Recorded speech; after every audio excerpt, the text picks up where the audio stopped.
Hey everybody, I wanted to briefly explain verbally and demonstrate the rep speed rules that I promote with all of my resistance training students, regardless of skill level and experience. I have to credit Coach Steve Murray, the head strength and conditioning coach with the University of Toledo Department of Athletics. He taught me rep speed rules and the necessity for them, and I have sort of carried forward this concept in my own way since then.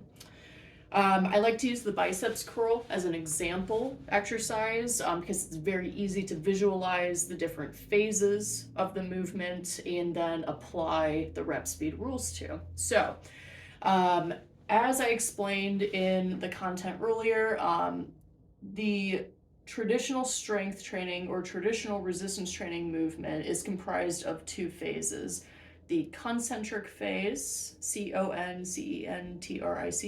and then the eccentric, ECCEN, etc. phase.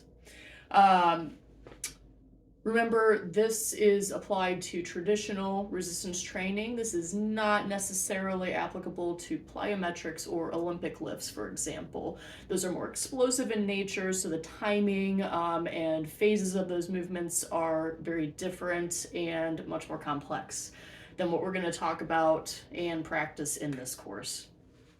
So with the biceps curl, for example, the biceps muscle right here, end to end, so you can see it's inserted down here and originates up here.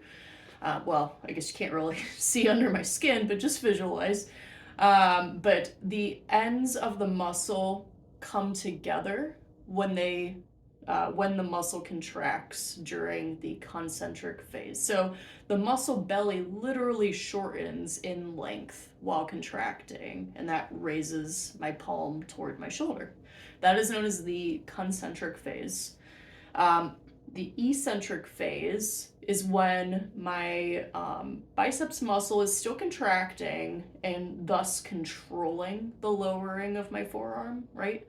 If it weren't contracting, that's what would happen, right? Loosey-goosey. And I think most of us know that's not how we perform a biceps curl because that's not safe or effective.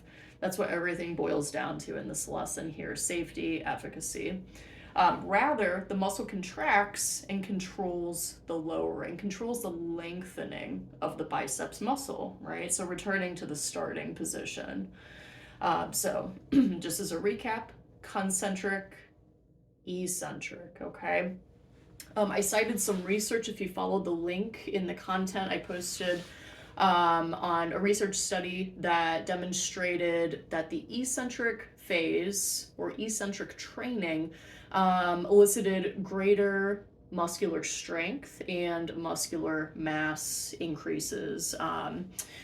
Ultimately, I think it's pretty clear through evidence and my own personal practice that both the concentric and the eccentric phase are valuable. Both are certainly conducive to strength and muscle mass gains. We just find that the eccentric is a little bit more strongly correlated with those gains. Thus, it's sound to emphasize the eccentric phase. And so how can we emphasize that? Well, let's spend maybe 1 second longer on the eccentric phase. So time under tension is what I'm talking about. So insert rep speed rules. During the concentric phase, I recommend spending 2 seconds, 1001, 1002. Pause for 1 second at the top without bounce, right? So we don't want to be like ricocheting or flinging our arm. Rather, we want 1001, 1002, clean pause 1001, and then the eccentric phase 1001, 1002, 1003 seconds, right? We spend 1 extra second on that phase. And then finally at the end range at the bottom, pause for 1 second, clean, no bounce. So let's put it all together through demonstration. 1001, 1002, 1001, 1001, 1002, 1003, 1001, 1001, 1002, 1, 1, 2, 3, 1, repeat. That is painfully slow compared to maybe the average person you see resistance training. And it's not to say that that's the best method of resistance training. Simply, in my experience and to my knowledge, it is a very highly effective and safe way of controlling for the quality of your repetitions, right? And I mentioned this before, but I really mean it when I say this principle is very useful for both inexperienced resistance trainers and experienced resistance trainers. It's only going to improve your safety and quality of your repetition. And so there's a place for safety and quality or efficacy in everybody's training, regardless of skill level. So that is how I wanted to demonstrate the rep speed rules. Please follow up with me if you have any questions about this.